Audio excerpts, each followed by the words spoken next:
তোমার আমার আল্লাহ এক, নবী এক, কোরআন এক, কাবা এক, ধর্ম এক, দুনিয়াতে আসছি তাও এক। বিদায় বেলা কাফন হবে তিনটা, কালার হবে আলাদা। কাফনের সংখ্যাও কি? যত বড় টাকাওয়ালা হও না কেন, মইরা গেলে একটা কাফন কেউ বাড়াইয়াও দিবে না। গরিব রিক্সাওয়ালা হইয়া যদি মরো, একটা কাফন কেউ কমাইয়াও দিবে না। আমারেও 3 কাফন, তোমারও 3 কাফন। কালার আলাদা না সব এক? কি কালার? কাফনের উপরে লেখা থাকবে বড় হুজুরের লাশ, কাফনের উপরে লেখা থাকবে কোটিপতির লাশ। তাহলে এত ভাব দেখাও কেন? আমি বক্তা বক্তা ভাব দেখাই, তুমি টাকার ভাব দেখাও। যত ভাব দেখাই না কেন, সাদা কাফনে যেদিন ঢুকবো ওদিন সব বাহাদুরি শেষ হয়ে যাবে।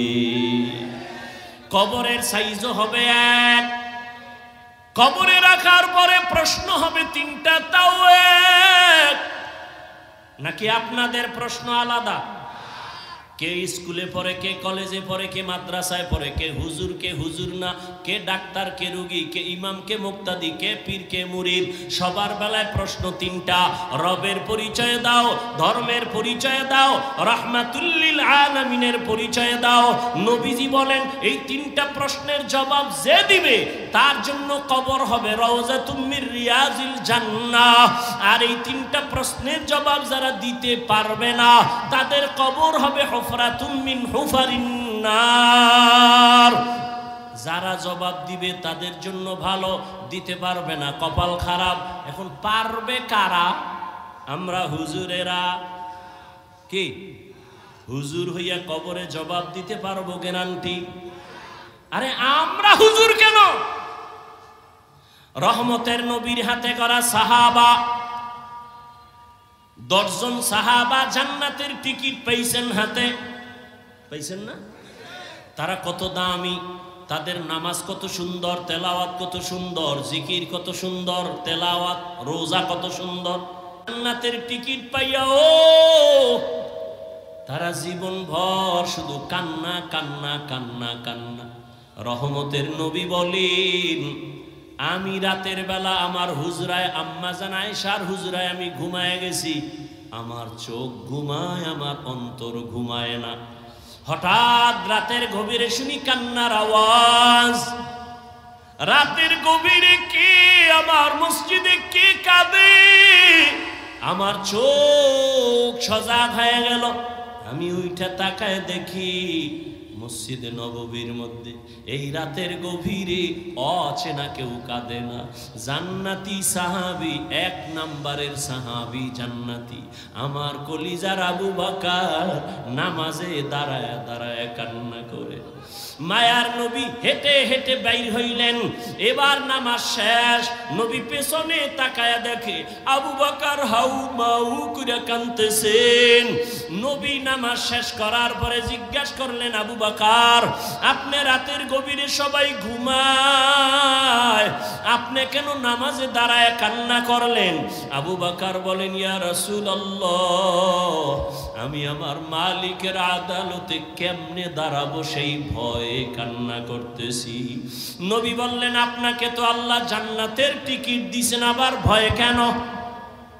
আবু বকর বলেন ইয়া রাসূলুল্লাহ, যেই আল্লাহ আমাকে জান্নাতের টিকিট দিছেন আমার ভয় লাগে আবার না জানি কোন আমলের দ্বারা আল্লাহ বেজার হইয়া টিকিট আবার ক্যান্সেল করে দিতে পারে, এই ভয়ে কান্না করি। কারণ নবী আপনিই তো বয়ান করেছেন হাসরের ময়দান হবে বড় ভয়ঙ্কর। যেই ভয়ঙ্করের কথা বলতে গিয়া নবী আপনি পর্যন্ত যার যার কান্না করেছেন, বুক ভিজায় দিছেন কান্না করে। কেমন ভয়ঙ্কর হবে হাসরের মাঠ। নবী আপনি তো বলেছেন জমিনটা হয়ে যাবে পুরা সমান, আল্লাহর আদালত হবে সিরিয়ার জমিনে বা আরাফাতের ময়দানে। জমিনটা সূর্যের নিচে আইসে এবং তাপ দেওয়া শুরু করবে, সূর্যের গরমে জমিনটা হবে তামা। ও নবী আপনিই তো বয়ান করেছেন হাসরের ময়দানে সূর্যের গরমে জমিনটা তামা হয়ে যাবে। অন্যদিকে জাহান্নামের আওয়াজ। আবার আমার মাওলাও তো রাগান্বিত আওয়াজ দিবেন আর বলবেন লিমানিল মুলকুল ইয়াউম লিল্লাহিল ওয়াহিদিল কাহ্হার। ওই দিন নবী আল্লাহ রাগান্বিত আওয়াজ দিবেন, আল্লাহ তাআলার কুদরতি রাগান্বিত আওয়াজে হাসরের ময়দানটা থরথর করে কেঁপে উঠবে রে মুমিন। ও নবী আপনি বলেছেন ওই সময় হাসরের এমন ভয়াবহ অবস্থা হবে, জাহান্নামের চিৎকারের আওয়াজ। জাহান্নাম বলবে আল্লাহ বেনামাজিগুলো কই, বেপরদাওয়ালারা কই, গুনাহগারগুলো আমার পেটে দাও, আমার পেটে বড় ক্ষুধা।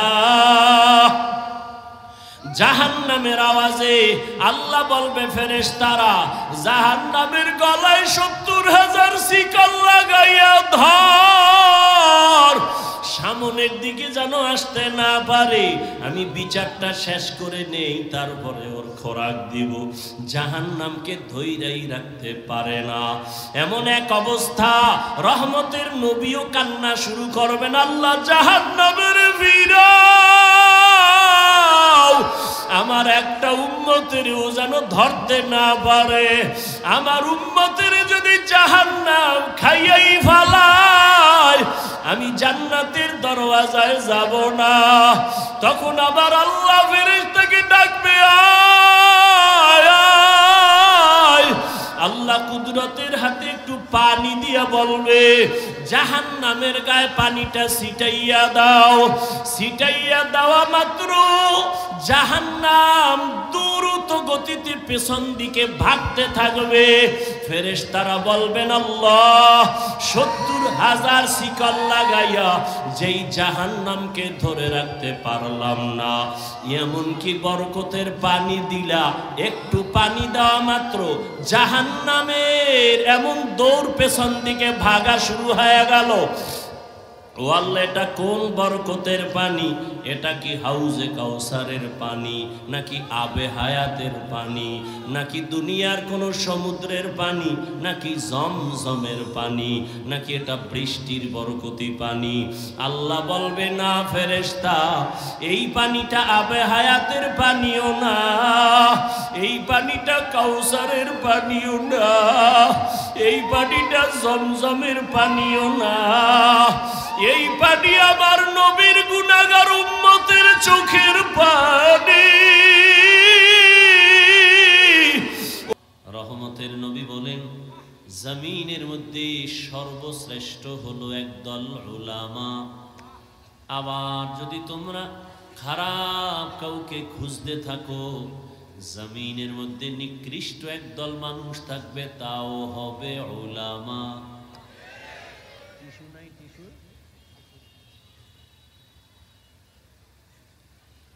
ভালো করে বুঝেন, জমিনের মধ্যে শ্রেষ্ঠ হবে একদল উলামা। এই কথাটা সেকেন্ডের মধ্যে বিবেক ধরে ফেলেছে, ঠিকই সত্য কথা। কারণ যে আলেম 5 বেলার নামাজ পড়ে উযু বানায়, গালি দেয় না বাম হাতে, কিছু খায় না, পান করে না, এই মানুষটাই তো ভালো হবে, আর কে হবে? মেনে নিলাম, অন্তর কবুল করেছি, সব থেকে দামি উলামা হবে, কারণ তাদের কাছে কোরআনের আলো আছে, আমার কাছে কোরআনের আলো নাই। তাদের কাছে সুন্নতের আলো আছে, আমার কাছে আলো নাই। আলেম এমন এক দামি সম্পদ, আলেমের সাথে যাদের সম্পর্ক থাকবে তারাও বড় দামি। নবী বলেন একজন আলেমের দাম কত? হাফেজে কোরআন, যারা 30 পারা কোরআন সিনার মধ্যে মুখস্থ করে ফেলেছে, জমা করে দিয়েছেন, আমার আল্লাহ তাদের বলে হাফেজে কোরআন। একজন হাফেজে কোরআনের মূল্য কত? قال النبي صلى الله عليه وآله وسلم من قرأ القرآن فاستظهره فأحل حلاله وحرم حرامه أدخله الله الجنة وشفعه في 10 من أهل بيته كلهم قد وجبت له النار রহমতের নবী বলেন যে কোরআন পড়লো হালাল অনুযায়ী গ্রহণ করলো হারামটাকে বর্জন করলো এমন একজন হাফেজে কোরআন কিয়ামতের দিন তার আপন আত্মীয় স্বজন থেকে 10 জন জাহান্নামী যাদের জন্য জাহান্নাম ওয়াজিব আল্লাহ বলবেন তুই আমার কোরআন হেফাজত করেছো আজকে তোকে পাওয়ার দিলাম আরো 10টা জাহান্নামীকে সুপারিশ কর আমি তোমার সাথেই তাদেরকে জান্নাত দিয়ে দিব এ হলো একজন হাফেজে কোরআন আর যে আলেমে কোরআন হাফেজে কোরআন তো শুধু কোরআনের আরবি রিডিং মুখস্থ করেছে অর্থ জানে না তাফসীর জানে না যারা জানে তারা আলেম একজন আলেমে কোরআনের দাম কত নবী বলেন বনি বকর বনি গনম এদের এত বিশাল বড় বকরির পাল কত শত বকরি ওই পালে গণনা করা যায় না কিয়ামতের দিন একজন আলেমে কোরআনকে আল্লাহ পাওয়ার দিয়ে বলবেন যাও অগণিত গুনাহগারের সুপারিশ করো আমি আল্লাহ আজ তোমার সুপারিশ কবুল করে জান্নাত দিয়ে দিব আতিনা ফি দারে দুনিয়া না হাসান আতিনা ফি দারে উকবা না হাসান ইয়া গিয়াসাল মুস্তাগীসিন ইহদিনা লিফতিখারা বিল উলুমে ওয়াল গিনা হর গড়ি দে নেকো তু তৈয়ার হে জুনা মাঙ্গে উসসে তু বেজার হে এতক্ষণ যত সুনাম গাইলাম ওলামা তারা কারা ভুলে গেছেন 1 মিনিটে উলামায়ে আহলে হক রহমতের নবী বলেন এই দুনিয়ায় এত বড় ভালো উলামা এদের থেকে ভালো মানুষ আর জমিনে নাই এরা কত ভালো বলে এরা আমি মুহাম্মদ সহ সমস্ত আম্বিয়ায়ে কেরামের ওয়ারিস আল উলামা ওয়ারাসাতুল আম্বিয়া উলামায়ে আহলে হক আল্লাহর নবীদের ওয়ারিস আল্লাহ এদেরকে অনেক সম্মান দিয়েছেন রহমতের নবী ভিন্ন হাদিসে বলেন কোন মানুষ যখন উলামায়ে আহলে হকের মোলাকাতে ঘর থেকে বের হয় প্রত্যেকের সাথে আমার আল্লাহ 70,000 রহমতের ফেরেশতা দিয়ে একটা কাফেলা বানায় দেয় আলেমের কাছে যাও ওর সাথে আমি মাওলার গভীর সম্পর্ক আছে ইলমেরা এজাজু করদন বেহিসাব খলকেরা দাদন জওবে বাসওয়াব হক না দারাত দোস্তে খলকা জারেরা নিস্তে ই খসলত একে দিন দারেরা খারাপ লাগে কয় হুজুর বয়ান করেন ফার্সি কবিতা টবিতা কি কেউ বুঝে এগুলো না বললে হয় না এরকম ছিদ্রান্বেষণকারী বন্ধু আছে না নাই তাহলে এখানে তো কোরআনের আরবিও বুঝে না বহু মানুষ তাহলে কি কোরআনের আয়াত পড়াও বাদ দিব হ্যাঁ হ্যাঁ দ্বীনের প্রত্যেকটা কথা তুই বুঝো আর না বুঝো কানের মধ্যে আওয়াজ যাবে এর মধ্যে একটা বরকত আছে দিলের বড় একটা তাসাল্লি আছে আর এই কথাগুলো তো আমি ব্যক্তি নাপাক ব্যক্তির না সরকার একটা ঘোষণা দিছে, এখন তো রেডিও আছে, টিভি আছে, সেন্টার আছে, সাংবাদিক আছে, পত্রিকা আছে। এমন একটা সময় এদেশের কোনো কঠিন ঘোষণা যদি হতো, গ্রামে জানায় দিত, তারা টিন পিটায় পিটায় চৌকিদারেরা বলতো এই ঘোষণা দিলাম, সবাই মানো। ঠিক নেই?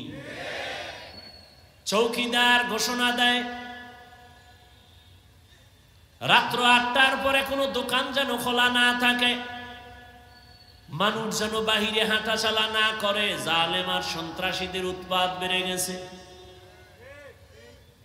এখন কোন নেতা, কোন মাস্তান যদি বলে তোর মতো ফকিন্নি চৌকিদারের কথা আমি কেন শুনবো, তোর কথা শোনার আমার সময় নাই বলিয়া যদি চৌকিদারের উপরে খেপে যায়, মারে, আঘাত করে, সাথে সাথে সরকারবাদী মামলা হয়ে যাবে। বলবে সরকার কেন মামলা দিবে, আমি তো চৌকিদারকে ধমক দিছি। না, কথাটা চৌকিদারের না, কথা সরকার প্রধানের, কিন্তু স্পিকার বানাইছে চৌকিদারের স্পিকার। কথা বলতেছি আমি, স্পিকার থেকে কথা বের হয়, যদিও কথা আমি একটা স্পিকার থেকে বের করছি, কিন্তু কথাটা আমার না। আমার আল্লাহ বলেছেন, রহমতের নবী বলেছেন, রহমতের নবীর কথাই চলতেছে, স্পিকার হইয়া এক এক আলেমের জবান থেকে বের হচ্ছে। অতএব কথা আমি গরিব মানুষ বলি, নগণ্য গোলাম বলি, কথা তো নগণ্য না, কথা আমার আল্লাহর কথা, রহমতের নবীর। যে নবীর চেহারার দিকে একটা নজর দিলে জাহান্নামের আগুন হারাম, যে নবীর চেহারা মোবারকে একটা মোহাব্বতের নজর দিলে পেটের ক্ষুধা থাকে না। কেমন আমার মায়ার নবী, যে নবী রাস্তা দিয়া হাঁটতেছেন, গাছের দুই পার্শ্বের গাছ নত হয়ে নবীরে সালাম জানায়। নবী যেখানে কদম দেন মাটির উপরে, ওখান থেকে নবী চলে গেছেন, কিন্তু দীর্ঘদিন ওখান থেকে মিশকের ঘ্রাণ।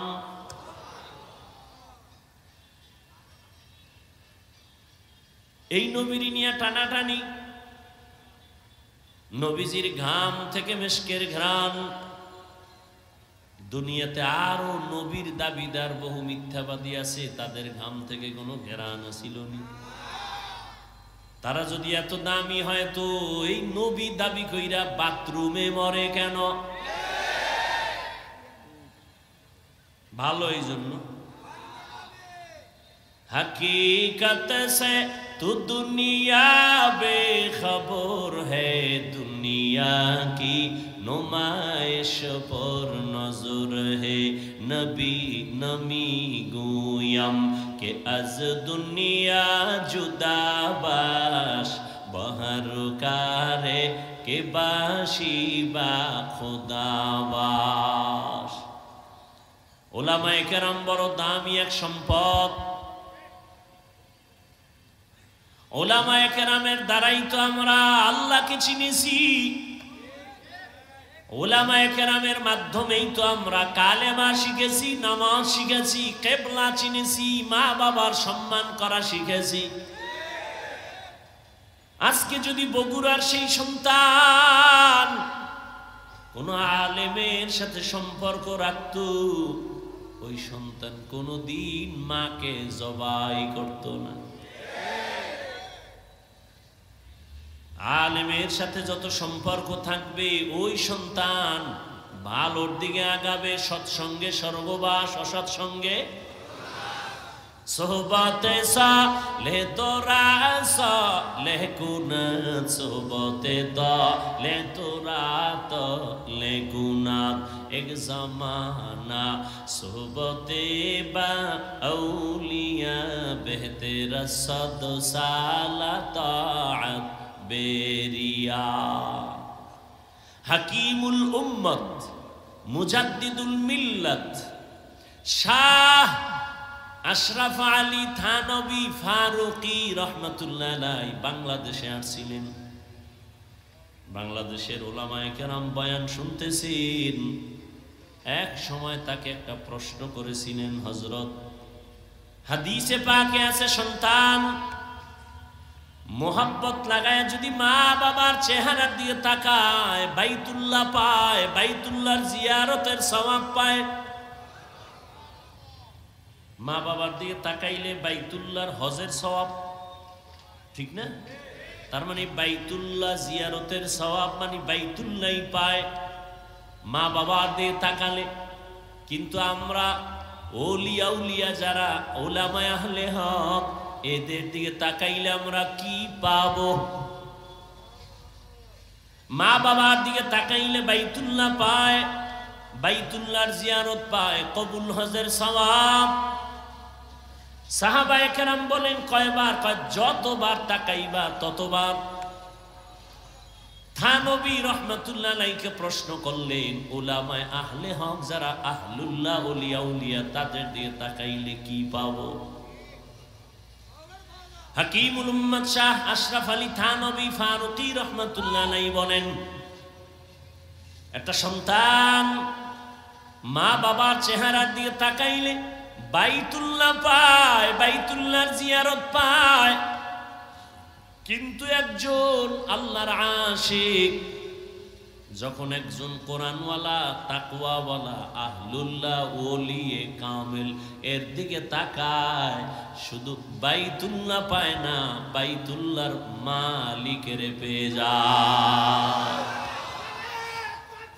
সোহবতে সালে তোরা লেকুনাত, সোহবতে তালে তোরা লেকুনাত জমানা, সোহবতে বা আউলিয়া বেহতেরা সদ সালা তাআত বেরিয়া।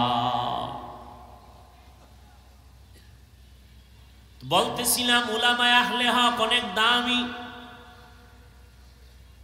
উলামায়ে কেরামের মজলিসে বসছেন, আল্লাহ ফেরেশতাদেরকে নিয়ে একটা মজলিস মিলায় বলে, ফেরেশতা তোমাদের সাক্ষী রেখে বললাম আমার উলামায়ে কেরামের ময়দানে যারা বসছে তাদের কোরআন সুন্নাহর কথা শোনার জন্য ঘোষণা দেও, এদের জীবনের সব গুনাহগুলো মাফ করে দিলাম। قال النبي صلى الله عليه وآله وسلم عليك بمجالسة العلماء واسمع كلام الحكماء فإن الله تعالى لا يحيي القلب الميت بنور الحكمة كما يحيي الأرض الميتة بوابل المطر أو كما قال النبي عليه الصلاة والسلام। আল্লাহর নবী বলেন, লোকমানে হাকিম তার সন্তানকে উপদেশ দিতেছেন, সেই উপদেশ আমি সাহাবাদেরকে শুনাইতেছি। সাহাবায়ে কেরাম শুনেন। উলামায়ে কেরামের মজলিসের দাম কত, কোরআনের ইলম ওয়ালাদের মজলিসের দাম কত। যারা কোরআন সুন্নাহর ইলম ওয়ালাদের মজলিসে বসো, আল্লাহর নবী কয় বৈশা তাদের হিকমতপূর্ণ কথা যদি শুনো, যদি দিলের কান লাগায় শুনো, আমার আল্লাহ সবার মুর্দা দিলটাকে জিন্দা দিলে পরিণত করে দিবে। এখন যে বুঝে না দিলটা মরা আবার জিন্দা কেমন, এটা যে বুঝে না তারে কেমনে বুঝাবো? قال النبي صلى الله عليه وآله وسلم আলা সাবধান এ উম্মত, ইন্না ফিল জাসাদি লামুদগাহ ইযা সালুহাত সালুহাল জাসাদু কুল্লু ওয়া ইযা ফাসাদাত ফাসাদাল জাসাদু কুল্লু আলা ওয়াহিয়াল কলব। রহমতের নবী বলেন, প্রত্যেকটা মানুষের ভেতর একটা গোশতের টুকরা আছে আল্লাহর দেওয়া, এটার নাম কলব। এটার নাম কি? এটার নাম কলব, এটার নাম দিল, এটার নাম কলব। এই কলবের টুকরা যদি ভালো থাকে পুরা মানুষটাই ভালো, আর এই গোশতের টুকরা কলব যার খারাপ পুরা মানুষটাই। বলে কলব খারাপ হয় কেমনে? নবী ভিন্ন হাদিসে বলেন, একটা গুনাহ করলে কলবে একটা কালো দাগ পড়ে, দুই গুনাহ করলে দুইটা কালো দাগ পড়ে। এভাবে গুনাহ করতে করতে করতে করতে অন্তরের মধ্যে কালো পর্দা পড়ে যায়। এবার আমার চশমার আয়নাটা সাদা, যখন কালো চশমা দিয়ে আমি বসবো তখন দেখবো সাদা বাতি সব কালো, সাদা কাপড় কালো। আসলে বাতি কালো না, সমস্যা আমার চোখের ভেতরে।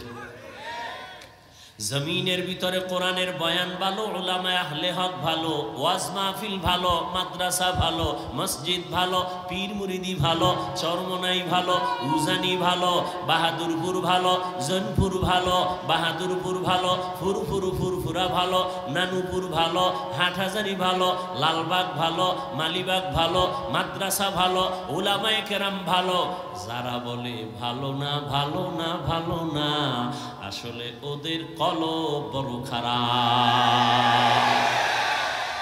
তো যাও সুন্নতে আহমদ কুজা বা মুহাম্মদ কৈবুদ নিসবতুরা মান আহাব্বা সুন্নতি কৌলে রসুল মজদায়ে কানা মাই হাম কুন কবুল।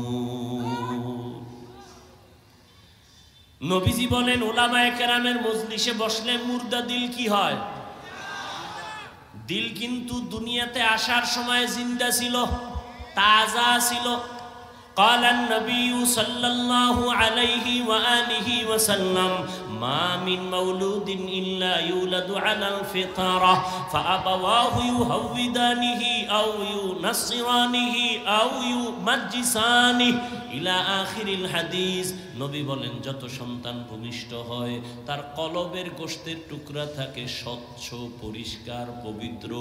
মা বাবা ওই সন্তানকে খারাপ বানায়, মূর্তি পূজারী বানায়, অগ্নি পূজারী বানায়, গায়রুল্লাহর গোলাম বানায়। মা বাবা কে বানায়? বাচ্চা তো আমার ঘরে আছে, আপনাদের ঘরেও আছে। সবার ঘরের বাচ্চা হাসে না কাঁদে? কথা বলেন না কেন? কাঁদে। আমরা বাচ্চা কানলে কোনোদিন তো পুতুল কিনা দেই নাই। আর তোমার বাচ্চা কান্না করতেছে, তুমি বাজার থেকে দৌড়ায় গিয়ে একটা পুতুল কিনা দিছো বাচ্চার হাতে। নবী বলেন মা বাবা সন্তানের খারাপ বানায়। এজন্য কিয়ামতের দিন সব সন্তানেরা আল্লাহর আদালতে মা বাবার বিরুদ্ধে মামলা দায়ের করবে। ও দয়ার মালিক, আমি দাড়ি কাটি নাই, নামাজ সারি নাই, আমার আব্বা আম্মা আমারে নামাজের তালিম দেয় নাই, আমার আব্বা আম্মারে ধরো। আল্লাহ সূরা আহজাবের ৬৭ নম্বর আয়াতে বলেন রব্বানা আতা'না সাদাতানা ওয়া কুবারানা ফাআদাল্লুনাস সাবিলা। মামলার আয়াত পেশ করবে, মামলা দিয়ে দিছে। এবার আল্লাহ কইবে তোরে বুদ্ধি দিছিলাম নি? হ্যাঁ দিছি না। বিবেক দিছিনি? হ্যাঁ। কুত্তা শুয়ারের তো দেই নাই ভালো মন্দ যাচাই করার জন্য, হক আর না হক বন্ধ বুঝার জন্য গরুরে আকল দেই নাই। গরুরে যদি দিতাম এটা হক এটা বাতিল, তাহলে মালিকের ডাকাইতো, অন্যের ফসলে মুখ লাগাইতো না। আমি তো কোনটা ভালো কোনটা খারাপ, কোনটা হালাল কোনটা হারাম এটা বুঝার জন্য মেধা তো মানুষকেই দিয়েছি।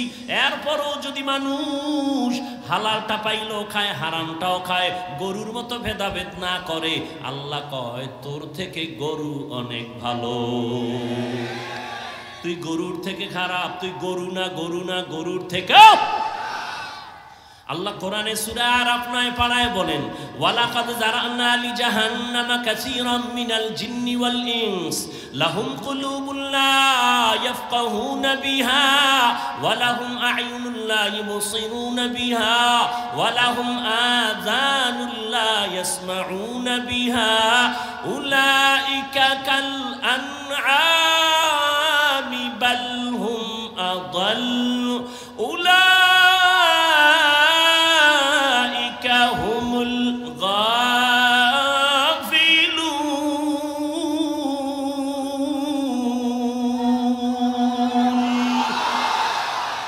কালামে জিন্দা কুরআনে হাকিম হিকমতে উলায়া জালসতু কাদিম। আল্লাহ বলেন অধিকাংশ মানুষেরা জাহান্নামে যাবে। কম না বেশি? অধিকাংশ মানুষ জাহান্নামে যাবে। কেন? আমি আল্লাহ এদের কলব দিছি ফিকির করার জন্য, গবেষণা করার জন্য, গবেষণা করে না। আমি আল্লাহ এদের চক্ষু দিছি দেখার জন্য, দেখে না। আমি আল্লাহ এদের কান দিছি শোনার জন্য, শুনে না। তাহলে কি চশমা দিয়ে আটকায়? কয় না, যা শুনতে বলছি তা শুনে না। আমি কান দিছি কোরআনের আওয়াজ শুনবি, মা বাবার আওয়াজ শুনবি, আজানের আওয়াজ শুনে মসজিদে যাবি। আমি আল্লাহ চক্ষু দিলাম, মা বাবার চেহারা দেখবি সওয়াব। চক্ষু দিলাম, আল্লাহর কোরআন দেখবি সওয়াব, বাইতুল্লাহ দেখবি সওয়াব, উলামায়ে আহলে হক দেখবি সওয়াব, আল্লাহর বানানো আসমান দেখবি সওয়াব। আর আল্লাহর মোহব্বত নিয়ে আল্লাহরে সেজদা দিবি সওয়াব। বান্দা তুই চোখ দিয়া সারা রাত মোবাইলের দিকে তাকাইয়া কবিরা গুনাহ, কবিরা গুনাহ, কবিরা গুনাহ করো। আল্লাহ কয় উলাইকা কাল আনআম, এটা চতুষ্পদ জানোয়ারের মতো। কয় বালহুম আদাল্লানা, তার থেকেও খারাপ। উলামায়ে কেরামের মজলিসে বসলে দিল কি হয়? জিন্দা হয়। কেমন জিন্দা? নবী উদাহরণ দেয়, কামা ইউহয়িল আরদাল মাইতাতা বিওয়াবিলিল মাতার। যেমনি ভাবে সূর্যের গরম তাপে জমিনটা শুকাইয়া ফেটে যায়, লাঙ্গল চলে না, ট্রাক্টর চলে না, চাষাবাদ চলে না, ফসল উৎপাদনের ক্ষমতা থাকে না, ঠিক ওই জমিনের মধ্যে আমি আল্লাহ মুহূর্তে রহমতের বৃষ্টি দিয়া নরম বানায় দেই। যেই জমিন এতক্ষণ একটু আগে লাঙ্গল চলে নাই, চাষাবাদ চলে নাই, ফসল হয় নাই, বৃষ্টির পানি পেয়ে জমিন পুরা তাজা হয়ে গেছে। এখন ফসল উৎপাদন হয়, এখন চাষাবাদ চলে, লাঙ্গল চলে, ট্রাক্টর চলে। ওরে আল্লাহর গোলাম, আমি তোরে দুনিয়ায় তো একটা সুন্দর পবিত্র অবস্থায় তোমার দুনিয়ায় পাঠাইছিলাম।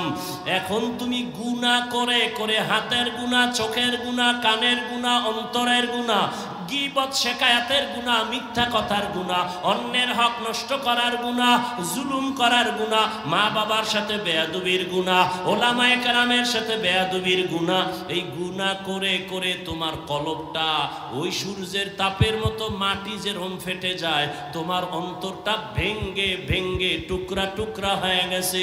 এখন নামাজের ফসল উৎপাদন হয় না, রোজার ফসল উৎপাদন হয় না, জিকিরের ফসল কলব গ্রহণ করতে চায় না, জিকির গ্রহণ করতে চায় না, পাগড়ি নামের ফসল তোমার অন্তর কবুল করতে চায় না, মেসওয়াকের আমল তোমার অন্তর কবুল করতে চায় না। আখিরাতের চাষাবাদের জন্য কলব এখন দুর্বল।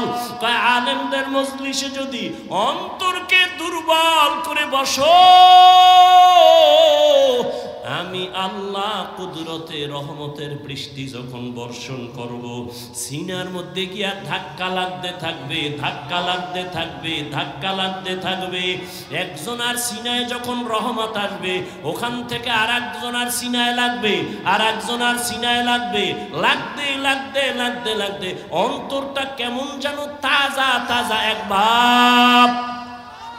এতক্ষণ প্যান্ডেলে ঢুকার আগে ছেলের চিন্তা, মেয়ের চিন্তা, বাড়ির চিন্তা, গাড়ির চিন্তা, ক্ষমতার চেয়ার গেল কই, টাকা গেল কই, বাড়ি গেল কই। কিন্তু এখানে আসার পরে কেমন যেন ছেলে মেয়ের চিন্তা নাই, বাড়ির চিন্তা নাই, ঘরের চিন্তা নাই। এখন আর এক চিন্তা ঢুকছে, আমারে কে দুনিয়ায় পাঠাইছেন, আমার এত সুন্দর কণ্ঠ কে দিয়েছেন, আমারে টাকার মালিক কে বানাইলেন, আমাকে সুন্দর সম্মানের জায়গায় কে বসাইলেন, কে আমাকে এত সুন্দর চেহারা দান করলেন, এমন সুন্দর আসমানকে বানাইলেন, এমন সুন্দর দুটো চোখ কে বানাইলেন, এমন সুন্দর দুটো হাত কে বানাইলেন। তারে খুঁজতেছে, অন্তরে পাগল হয়ে গেছে, সে কে, সে কে, খুঁজতে খুঁজতে খুঁজতে খুঁজতে একটা তামান্না অন্তরে তৈরি হয়ে গেছে। এইবার এমন পাগলামি শুরু করছে, আমার মাওলারে তো আমি না নিয়ে আর যাব না, আমার ছেলে আজ আছে কাল থাকবে না, আমার মা আছে থাকবে না, ভাই আছে থাকবে না, কই বিল্ডিংওয়ালা পড়ে আছে, বিল্ডিংওয়ালা পালায়ে গেছে, টাকাওয়ালার টাকা পড়ে আছে, টাকাওয়ালা পালায়ে গেছে, তাহলে টাকা থাকবে না, বাড়ি থাকবে না, গাড়ি থাকবে না, এক সময় তো আমার একা হয়ে যেতে হবে। ওই সময় তো চিন্তা করে দেখলাম ওই সময় আমার আপন কেউ নাই, আমার ডানে মাটি বামে মাটি, সামনে মাটি পেছনে মাটি, অন্ধকার অন্ধকার। ওই সময় আমি দেখলাম একজন আমার আপন, তিনি একমাত্র আমার মালিক, আমার আল্লাহ রব্বুল আলামিন। আমার আল্লাহর মোহাব্বত অন্তরে জমা হয়ে গেছে। ও আল্লাহর বান্দা, যে টাকার পাগল যে টাকার পেছনে দৌড়ায়, যে ক্ষমতার পাগল সে ক্ষমতার পেছনে দৌড়ায়, যে নারীর পাগল সে নারীর পেছনে দৌড়ায়, যে গাড়ির পাগল সে গাড়ির পেছনে দৌড়ায়, আর যারা আমার মালিকের পাগল, ওই মাওলার পাগলগুলো খালি তালাশ করে আমার মালিক, আমার মালিক। আমি বাড়ি পাইছি, গাড়ি পাইছি, টাকা পাইছি, কিন্তু আমার মালিকের তো আমি পাইলাম না। আমার মালিকের আমি কোথায় পাই? আমি যে টাকা নিয়ে পাগলামি করি, এই টাকা তো আমারে চায় না। আমি যে ক্ষমতার পিছনে জীবন কাটাই, সে ক্ষমতা তো আমারে চায় না। আমি যে স্ত্রীর জন্য জীবন দিতেছি, সেই স্ত্রী তো আমার জন্য জীবন দিবে না, দিবে দিবে না। আমি যে সন্তানের পেছনে রক্ত ক্ষয় করতেছি, ঘাম ছুটায় কামাই করি, সন্তান তো আমার জন্য কিছু দিবে না। স্বার্থে আঘাত লাগলে সব চলে যাবে, কিন্তু চিন্তা করে দেখলাম একদিন আমাকে আমার মা ছেড়ে দিবে, বাবা ছেড়ে দিবে, ভাই ছেড়ে দিবে, সন্তান ছেড়ে দিবে, আমাকে সবাই ছাড়িয়া ওই বাঁশবাগানে রাখবে, কিন্তু আমার মাওলা যিনি আমার আসল মালিক, সে আমাকে দূরে ঠেলে দিবেন না। আজকে তো দেখি স্বার্থে আঘাত লাগলে মা আমাকে ভালো জানে না, ভাই আমাকে ভালো জানে না, বন্ধু আমাকে ভালো মনে করে না। আল্লাহ, আমি তোর কেমন আদরের মোহাব্বতের মালিক। তুই জীবনে আমার দেওয়া পানি পান করলি বিনা টাকায়, আমার দেওয়া সূর্যের আলো ভোগ করলি ফ্রি, আমার দেওয়া গাছের ফল খাইলি ফ্রি, আমি একটা টাকাও বিল চাই নাই, বিল নেই নাই। ও বান্দা, আমি আল্লাহর সব নেয়ামত খাইয়া একবারও তুই মসজিদে হাজিরা দিলি না, জিকিরের মজলিসে বসলি না, আমি আল্লাহকে আল্লাহ বলে ডাক দিলি না। আমি আল্লাহ রাগ কইরা তোর পানি বন্ধ করি নাই, খানাও বন্ধ করি নাই। আমি আল্লাহ তোর জন্য চলার রাস্তা বন্ধ করি নাই। তোর গুনার কারণে আমি জানি তুই কোন দিন কোথায় কয়টা অন্যায় করেছ।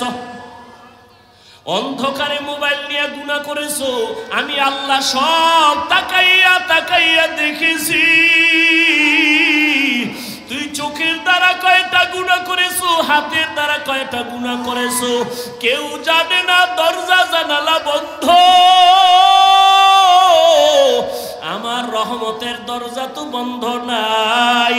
আমি আল্লাহ রাগ করে পানিও বন্ধ করি নাই, সম্মানের চেয়ার থেকেও ফালাইয়া দেই নাই, বরং আমি এত মায়া নিয়ে তোরে ডাকছি, আয় আয়। আমার রহমতের দরজা ছাড়িয়া তুই কোথায় যাও? ওরে বান্দা, আমার দরজা ছাড়া তুই যেদিকেই যাবি সেদিকেই তো জাহান্নামের আগুন। ওই জাহান্নামের আগুন তো সহ্য করতে পারবি না। রে বান্দা, ফিরিয়া আয় আয়। যদি একবার ফিরিয়া আইসা একবার আল্লাহ বলি আমাকে ডাক দেও, তোর জীবনের সব গুনাহ আমি মাফ করে দিব। ইয়া ইলাহি মুঝসে মুঝকো দূর কর, ताके देखो मुझ में तुझको एक नजर। या इलाही तू मेरा माबूद है, या इलाही तू मेरा माशूक है। আল্লাহ পাক চান না তার আদরের কোন গোলাম জাহান্নামে যাবে। আল্লাহ বড় মায়া কইরা বানাইছেন তো, এই জন্য আল্লাহ এক সেকেন্ডের জন্য চান না তার বানানো কোনো আদরের গোলাম জাহান্নামে যায়। এলাকায় একজন আল্লাহর ওলি আসছেন, মানুষ দোয়ার জন্য লাইন দিছে। খবর শুই না সনাতন ধর্মের একটা যুবক হিন্দু ছেলেও দেখা করতে গেছে, দোয়া নিবে।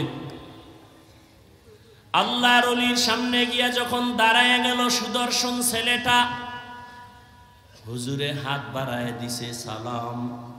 হিন্দু ছেলে সালাম পারে না, মোটামুটি বলছে, আর কয় হুজুর দোয়া করবেন, আমি হিন্দু ধর্মের ছেলে। হুজুর এই কথা শুনে হাতটা চাপ দিয়া ধরছে, আর ছাড়ে না। দইরা যুবকের চেহারা দিয়ে তাকায়া, এক ধ্যানে তাকায়া, চোখের পানিগুলো গাল বেয়ে বেয়ে পড়ে। হিন্দু যুবক ছেলেটার অন্তরে ভয়, না জানি কোনো বেয়াদবি হয়ে গেল। হুজুর আমারে মাফ করেন, আমি কোনো বেয়াদবি করছিনি। কয় না বাবা, কোনো বেয়াদবি করো নাই। তো কাঁদেন কেন? বলে আল্লাহর কুদরত দেখা কাঁদতেছি। বলে হুজুর কি কুদরত? বলে এত সুন্দর চেহারা তোমারে যেই মাওলায় দিছেন, ওই মাওলায় তোমারে আবার কেমনে জাহান্নামের আগুনে জ্বালাইবে। ইনজেকশনটা দিয়া দিয়া কয় যা। আল্লাহওয়ালাদের প্রত্যেকটা কথার মধ্যে বরকত। এক ইনজেকশন দিয়া দিছে, যায় এবার বাড়ি যায়। কিন্তু যুবকের অন্তরের মধ্যে ধাক্কা লাইগা গেছে, কইল কি আমারে হুজুরে। বাড়ি যাইয়া একা একা চিন্তা করতে করতে পাগলের মতো, আসলেই তো, আরে জাহান্নাম কেন? আমি মরার পরে তো আমারে কবরে যাওয়ার আগেই তো আগুন লাগাবে না। এত সুন্দর চেহারা আমি আগুনে জ্বালাইতে চাই না। একটা দৌড় মারিয়া আবার আল্লাহওয়ালার দরবারে গিয়া হাজির। আল্লাহর ওলি কয় হুজুর দয়া করে আমারে মাফ করে দেন, আর আমারে তওবা পড়ায়া দেন, কালেমার রশি আমার গলায় লাগায়া দেন। আমি আর জাহান্নামের পথে এক সেকেন্ডের জন্য চলতে চাই না। আরে আমি তো মরলেই দুনিয়াতে আমার মুখে আগুন দিয়া দিবে। আমি দুনিয়ার আগুনও চাই না, জাহান্নামের আগুনও জ্বলতে চাই না। হুজুর আমাকে তওবা পড়ায়া কালেমাওয়ালা মুসলমান বানায়া দেয়। উলামায়ে আহলে হকের মজলিসে বসার দ্বারা মানুষের মরা দিল জিন্দা হয়ে যায়।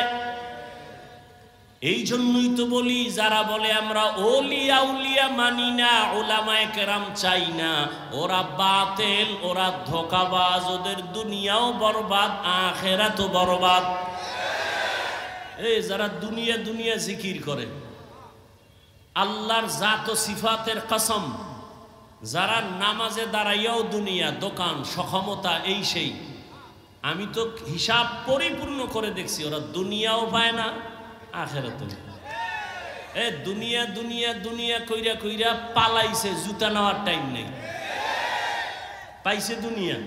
তো এই ক্ষমতার লাভ কি যে পলাইতে হবে? এই ক্ষমতার পিছনে দৌড়ায় লাভ কি যে ফুলের মালার ভরে জুতার মালা? এই 10তলা বিল্ডিং এর বাহাদুরি করে লাভ কি যে বিল্ডিং এ ঘুমানের কপাল হবে না? ওই কোটি কোটি টাকা ব্যাংকে রেখে লাভ কি যে টাকা আমি ভোগ করতে পারবো না? তাহলে দুনিয়া দুনিয়া কইরা না পাইলো দুনিয়া, না পাইলো আখেরাত। আর যারা আখেরাত আখেরাত করে, এরা ইনশাআল্লাহ আখেরাত তো পাবেই, দুনিয়ায় যা পাবে বোনাস। আমরা আখেরাত আখেরাত কইরা চলতে গিয়া কি না খাইয়া মইরা গেছি? মহামারী করোনায় চাকরি নাই, ব্যবসা নাই, দোকান বন্ধ, চাকরি বন্ধ, ট্রেন বন্ধ, ব্যবসা বন্ধ, ফ্যাক্টরি বন্ধ, সব স্কুল কলেজগুলো বন্ধ। কিন্তু খবর নিছেন নি, কোরআনের একটা মাদ্রাসাও বন্ধ হয় নাই। বন্ধ হইছে? কোন হুজুর কি না খাইয়া ঢাকার শহরে ভিক্ষা করেছে? কষ্টে যদিও জীবন কাটাইছে, কিন্তু গভীর রজনীতে আমার মাওলার সাথে কথা বলছে। অতিও গভীর হয় রজনী যখন, নীরবে প্রভুর নাম জপিও তখন। প্রভুর করুণা যদি পাইবারে চাও, গভীর রাতে উঠে প্রভুর গুণগান গাও। আমার আল্লাহ চান না কেউ জাহান্নামে যাবে, এক সেকেন্ডের জন্য চান না। কিন্তু এটাও সত্য, কোন মুমিন ছাড়া কোন বেঈমান জান্নাতে যাবে না। আল্লাহ কাউকে জাহান্নামে দিতে চান না, এই জন্যই তো সবার নামে জান্নাতে বাড়ি লেখা আছে। দ্বিতীয়ত তওবার দরজা খোলা। কেন কয় তুই জীবন ভর গুনাহ করছো, 50 বছর লাগাইয়া গুনাহ করে করে পাহাড় বানাইছো, আর আমার কাছে যদি একবার বলো মাফ করে দাও, তোর 50 বছরের জীবনের সব গুনাহ 1 সেকেন্ডে মাফ করে দেব। তবে আমার কাছে মাপ চাওয়া লাগবে। ইয়া আইয়ুহাল্লাযীনা আমানুস্তাঈনু বিস-সাবরি ওয়াস-সালাহ। আল্লাহ বলেন, হে মুমিন, সাহায্য কামনা কর দুই জিনিসের মাধ্যমে, ধৈর্য আর নামাজ। কেন? আমি আল্লাহ ধৈর্য ধারণকারীর বন্ধু হয়ে থাকি। নবীজি বলেন, লা মাইয়ুরিদিল্লাহু বিহি খাইরান ইউসিব মিন। আল্লাহ যাকে বেশি আদর করেন, ভালোবাসেন, তাকে মুসিবত দিয়া পরীক্ষা নেন। আল্লাহ বেশি মায়া করছেন নবীদেরকে, তাদের পরীক্ষাও বড় কঠিন। আইয়ুব আলাইহিস সালামের কঠিন পরীক্ষা, ইউনুস নবীর কঠিন পরীক্ষা, মুসা নবীর কঠিন পরীক্ষা, ইব্রাহিম নবীর উপরে পরীক্ষা, সর্বশেষ আমার নবীর উপরে কঠিন পরীক্ষা। যেই নবী দোয়া করলে উহুদ পাহাড় স্বর্ণ বানায় দিতেন আমার আল্লাহ, সেই নবী না খাইয়া কষ্ট করে করে পেটের মধ্যে পাথর বেঁধে নবী দ্বীনের কাজ করে। যেই নবী দোয়া করলে আমার আল্লাহ উহুদ পাহাড় স্বর্ণ বানাইতেন, ওই নবীর 3 বছর পর্যন্ত শিয়াবে আবু তালিবে গৃহবন্দী কইরা রাখছে। খানা দেয় না, পানি দেয় না। মায়ার নবী গাছের পাতা সিরা সিরা চাবায়া চাবায়া পেটের ক্ষুধা নিবারণ করে। আর আমার আল্লাহর কাছে কান্না করে বলেন, আল্লাহ আমারে গরিবী হালাতে রাখিও, গরিবী হালাতে মরণ দিও, কিয়ামতের দিন গরিবদের সাথে আমারে উঠাইও।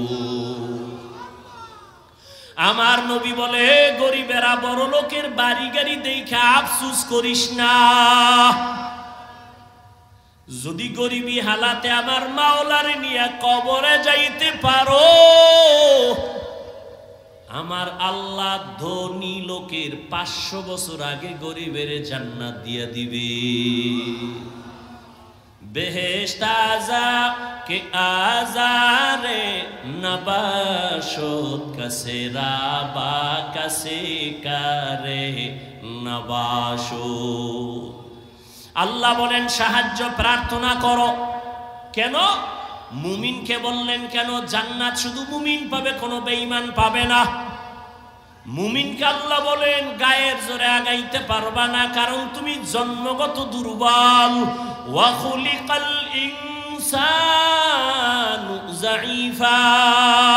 আমি মানুষের বড় দুর্বল করে বানাইলাম। একটা পিপিলিকার কাছেও তুমি দুর্বল, একটা মশার কাছেও তুমি দুর্বল। খানার বেলায় দুর্বল, ঘুমের বেলায় দুর্বল, মেধার ক্ষেত্রে দুর্বল, দুনিয়ার লাইনে দুর্বল, ধর্মের লাইনেও তুমি দুর্বল। মনে হয় যেন তোমার মতো দুর্বল কোনো প্রাণী জমিনে নাই। পিপিলিকে যদি মেজাজ গরম করে, কোনো বনি আদম খানা খাইতে পারবে?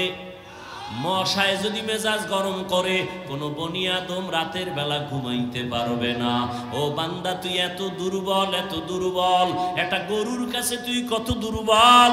তোরে যদি একটা লাথি মারে, জীবনে 1 ফোঁটা দুধ আর নিতে পারবি না। কিন্তু মর্যাদা সবার উপরে। মর্যাদা দুর্বল না, মর্যাদা তোর ফেরেশতার থেকেও বেশি, জিনের থেকেও বেশি, সব প্রাণীর থেকে বেশি। এই জন্য শক্তিশালী বাঘ তোরে সালাম দেয়, শক্তিশালী গরুটা তোর কাছে দুর্বল হয়ে থাকে। ওর শক্তি দুর্বল না, তোর সম্মানের কারণে দুর্বল হয়ে দাঁড়ায়। তুই 20 কেজি দুধ টাইনা নিয়ে যাও, বাচ্চারে দাও না, গরুটায় কিছুই কয় না। রাগ কইরা যদি বাচ্চার মায়ের দিকে তাকাইয়া একটা লাথি মারতো, তোরে দুধ দিব না। কোনো বনিয়াদম দুধ নিতে পারতি না, না তোর সাথে বেয়াদবি করে না। তুই যখন গরুটারে ডাক দিয়া কাও দাঁড়া, দাঁড়ায়নি। এই শিক্ষিত ঢাকার মানুষ গরুডায় মানুষের কথা শুনেনি। গরুডারে যদি কয় দাঁড়া, দাঁড়ায় যায়। গরুডারে যদি কয় ডানে, ডানে যায়। গরুকে যদি বলে বামে, বামে যায়নি। একটা গরু যদি মানুষের কথা সাধারণ এক চাষির কথা যদি গরু শুনে ডানে যায়, চাষির কথায় যদি বামে যায়, চাষি যদি কয় দাঁড়া, গরু দাঁড়ায়। একজন আল্লাহর ওলি তাদের কথা কেন শুনবে না? এরে আল্লাহর বান্দা, দুনিয়ার সব আমাদের গোলাম, দুনিয়ার সব আমাদের গোলাম। গরু আমাদের গোলাম, বাঘ, কথা বলেন না কেন? আমরা কারো গোলাম? উজানির জমিনে ঘুমিয়ে আছেন কারি ইব্রাহিম রহমাতুল্লাহ আলাইহি। বিশাল বড় জঙ্গল সাফ করে মানুষের ওখানে বসবাস করবেন, একটা জিকিরের মজলিস কায়েম করবেন। জঙ্গল সাফ করতে গিয়া দেখে একটা গম্বুজ, ভেতর একটা বাঘ তার বাচ্চারে দুধ দেয়। কারি ইব্রাহিম ডাক দিয়া কয়, বাঘ বনিয়াদম আসছি, থাকবো, তুমি তোমার দেশে চলে যাও, এলাকায় যাও। আল্লাহর ওলি কথাটা বলতে দেরি, বাঘ তার বাচ্চা কাঁধে নিয়ে দৌড় দিতে দেরি করে নাই। এখন এখানে আপনি প্রশ্ন করবেন, বাঘে কেমনে শুনে? আমি উদাহরণ আগে দিছি না, একটা চাষির কথা গরু শুনে? বলেন। ঘরের মহিলা মুরগিরে যখন ডাক দেয় তার ভাষায়, মুরগি আয়নি। সন্ধ্যাবেলা আম্মা জানেরা যখন খেতে হাঁস পানির মধ্যে জোরে ডাক দিছে ওই ভাষায়, হাঁস আয়নি। আল্লাহর ওলির কথা বাঘ শুনবে না কেন? তোমার কাছে পাইলে কিছু শায়েস্তা করতাম, তোমার কলব নষ্ট হয়ে গেছে, তুমি ঈমান নিয়ে মরতে পারবা কিনা ভয় লাগে। কারণ আল্লাহ যাকে অপছন্দ করেন তার প্রথম কাজ আলেমের বিরোধিতা করা। যারা আলেমের বিরোধিতা করে তার প্রমাণ হলো আল্লাহ ওর উপরে কি বেজার, এটা প্রথম প্রমাণ। আর আমি বাংলায় কি বলি, আমাকে বাঙালিকে সাইজ করতে হইলে আরো কিছু শব্দ লাগে। যারা আলেমের বিরুদ্ধে লেখে ফেসবুকে আর বলে, এরা সবগুলো সন্তান মা বাবার অভিশপ্ত সন্তান, একটাও মা বাবার আদরের সন্তান না। খবর নেন, যারা আলেমদের সাথে বেয়াদবি করে ফেসবুকে লেখে, সবগুলো সন্তান মা বাবার অভিশপ্ত সন্তান।